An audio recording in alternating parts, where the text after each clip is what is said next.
Monsieur Baouri, oui. vous me permettrez également de vous remercier pour votre sérénité. Merci. Pour le temps que vous avez pris pour venir livrer votre part de vérité dans ce dossier. C'est un devoir. Alors, ma première question, je voulais savoir, est-ce que le président Dadis avait approché les forces vives de la nation à l'époque dans le cadre de l'organisation de cette journée dite de recueillement et de réconciliation le 28 septembre 2009? Est-ce que vous avez été approché? Et jamais, je n'ai jamais appris qu'une initiative de ce genre allait se faire. Ben, sincèrement, est-ce qu'on peut organiser une journée de ce genre sans approcher les principales forces du pays? Est-ce que c'est possible? Ce n'est pas possible. D'accord. Je veux savoir, vous qui avez été ministre de la Réconciliation nationale, est-ce qu'on peut organiser une journée de recueillement et de réconciliation sans préalable? Il y a tout un processus si on veut faire correctement les choses pour que la politique de réconciliation nationale puisse être réellement effective. D'accord. Le 28 septembre, vous avez été informé de la réunion de ces préalables? Nullement, au contraire. D'accord. Est-ce qu'on peut organiser une journée de ce genre sans programme d'activité? Sans programme, sans rien, sans activité, une simple déclaration. Est-ce que c'est possible? Ce n'est pas crédible. D'accord. Alors, est-ce qu'aujourd'hui, on peut valablement dire avec le temps que cette journée n'était qu'un prétexte pour justifier ce qui allait se passer? Non. Est-ce que cette journée du 28 septembre était réellement une journée de réconciliation? Ce n'était pas pour contrer la décision des forces vives d'organiser une manifestation?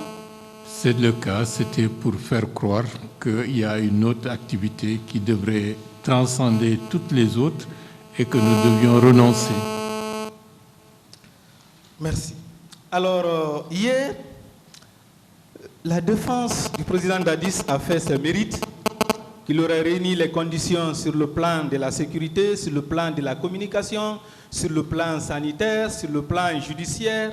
Tout a été dit. En ce qui concerne l'aspect sécuritaire, on nous a dit qu'il aurait donné les instructions fermes au chef d'état-major des armées de confiner tous les militaires et de laisser la police et la gendarmerie assurer le maintien d'ordre et que ces mesures auraient été répercutées à tous les niveaux. Je vais vous lire un passage de sa propre déclaration. Et je précise d'ailleurs que sa défense avait indiqué hier qu'il avait pris toutes les dispositions pour prévenir les violences. Je vous lis sa propre déclaration. Je ne pouvais pas prendre des dispositions pour empêcher la manifestation ou prendre des dispositions particulières pour prévenir tout acte de violence. Est-ce que cette déclaration n'est pas en contradiction avec sa propre défense? Bien entendu. D'accord. Vous pouvez croire à ça, qu'un président de la République dise qu'il ne peut pas prévenir les violences dans un stade, même pas dans tout le pays? Vous pouvez croire à ça? Pas du tout. Qu'il ne peut pas prendre les mesures pour sécuriser sa propre population? Vous pouvez croire à ça? Pas du tout. D'accord. Alors, est-ce qu'on peut alors dire que l'argumentation selon laquelle, sur le plan sécuritaire, le président Dadis avait pris toutes les dispositions n'est pas réelle, elle n'est pas véridique? Affirmatif. Merci, M. Baouri. Sur le plan politique, on nous a dit que le président avait pris son téléphone pour appeler M. Sidya Touré pour lui demander de reporter la manifestation. Alors, je vais vous donner le contenu de leur entretien, certains éléments. C'est M. Sidya Touré qui parle ainsi. J'ai entendu Tibou Kamara dire qu'il fallait faire respecter l'autorité de l'État. À partir de là, Dadis s'est déchaîné complètement. Il a dit répéter le respect de l'autorité au moins une dizaine de fois. Dadis a continué à crier et de menacer de me rendre responsable de tout ce qui pouvait arriver et même de me faire arrêter. Est-ce que un appel qui contient un tel contenu peut dédouaner le président Dadis? C'est une menace clairement formulée. Est-ce que cette menace n'a pas été réalisée le lendemain? C'est affirmatif. Merci. Alors, au cours de cet entretien, l'un de ses proches, à savoir le colonel Moussa Tiegro Camara, était présent. Il a été entendu à l'enquête préliminaire. Parlant du contenu de cet entretien, il a déclaré ceci. J'ai entendu dire le président Dadis que les gens doivent respecter les lois de la République. Ce n'est pas une confirmation de cette menace? Affirmatif. L'organisation de ce meeting violait quelle loi de la République? Aucune. Aucune loi. Merci. Alors, s'agissant du même appel, le président Dadis a déclaré qu'il dormait. Il dit qu'il dormait et que c'est Feu Makambo qui est entré le réveiller. Il n'a même pas fini de communiquer avec le président Sidia. La communication s'est interrompue et il s'est endormi. Mais le colonel Moussa Tiegro lui-même, il fait la déclaration de cet entretien où il dit clairement qu'il était présent et qu'il y avait aussi une autre personne décrite ailleurs comme étant M. Thibou Camara. Je vous lis ce passage. Quand le capitaine Dadis appelait Sidia Touré au téléphone pour lui dire en ces termes, « Grand frère, je vous ai demandé de surseoir à votre marche de demain pour raison d'intérêt national et je vous ai même envoyé des religieux. » Dans leur conversation, parce qu'on n'entendait pas ce que disait Sidia, j'ai entendu dire le président Dadis que les gens doivent respecter les lois de la République. Et pendant ce temps, il était dans sa chambre à coucher et en culotte. Dites-moi, à 1h et 2h du matin, si réellement le président Dadis dormait, est-ce que le colonel Moussa Tiegro Camara allait se trouver dans sa chambre? S'il dormait, il allait se trouver dans sa chambre? Non, pas du tout. Qu'est-ce que M. Thibou Camara viendrait faire dans la chambre d'un président de la République à 1h et 2h du matin qui dort? Qu'est-ce qu'il viendrait faire? Est-ce que c'est son garde-corps? Non. M. Thibou Camara, c'est un militaire? À ma connaissance, non. C'était l'aide de camp du président Dadis? Non. Avec le recul, ce n'était pas pour planifier ce qui allait se passer le lendemain?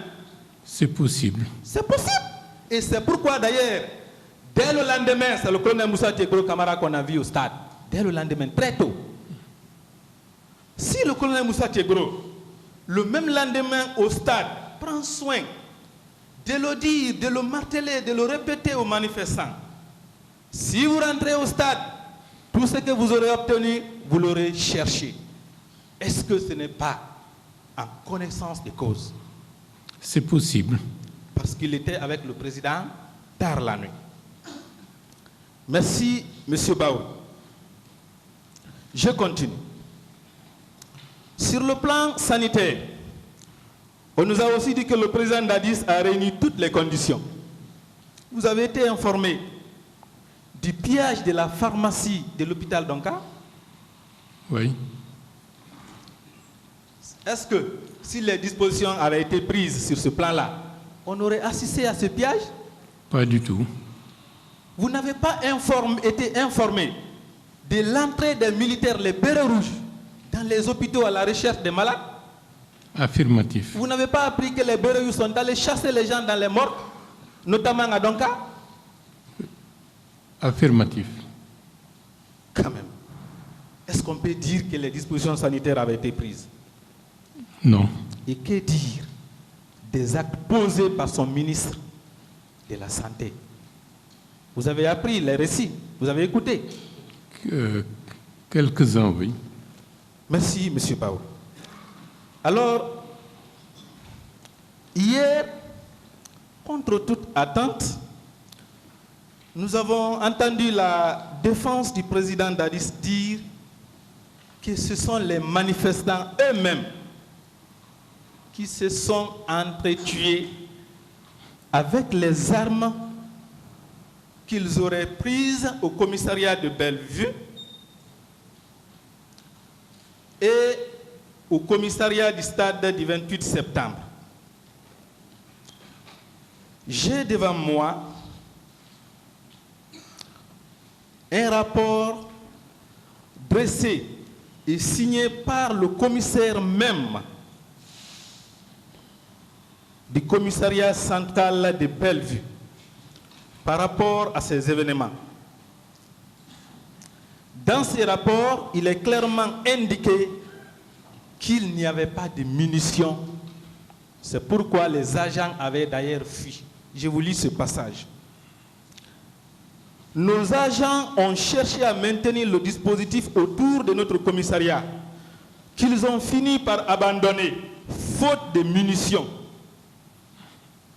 Bon Dieu. Ça, c'est le commissaire du commissariat lui-même qui parle, qui dit qu'il n'y avait pas de munitions. Est-ce qu'on peut soutenir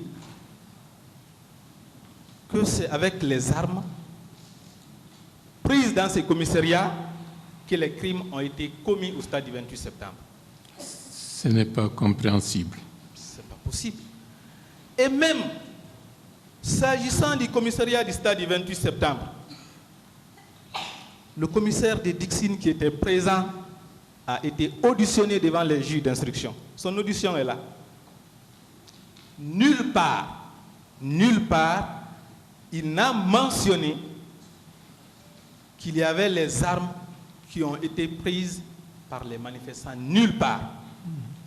Entre les déclarations du commissaire lui-même qui était présent au moment des faits et d'autres déclarations selon lesquelles les gens auraient pris les armes, qu'est-ce qu'on peut prendre pour vrai, M. Baour?